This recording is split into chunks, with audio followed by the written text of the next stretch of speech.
This is Richard Werner, the top academic scholar in the world on central banking. He wrote the book and did the documentary, The Princes of the Yen, about the Japanese central bank. Here he is in Malmo, Sweden, in May. The nature of this CBDC, what is it actually going to look like? They never talk about that. Right. But I heard one European central banker tell me what it's going to look like. He saw it. He was invited to one of the old central banks in Europe that are very much promoting this. And they showed him.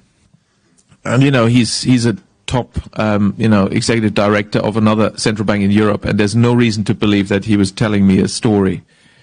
And it was around this large and would be implanted under your skin. A British company has an idea that would let you ditch your wallet or purse and still be able to pay for things.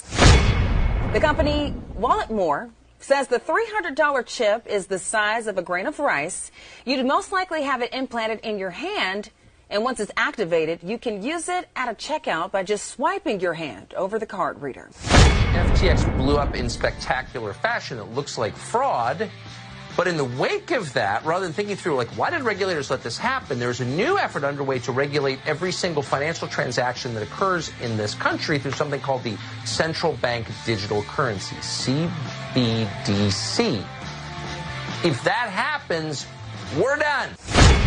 So you might have missed what happened Wednesday afternoon at the Fed, but they started their CBDC.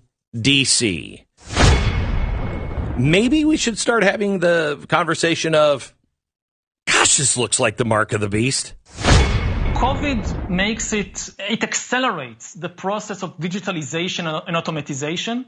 It legitimizes the deployment of mass surveillance, even in democratic countries, and it makes surveillance go under your skin.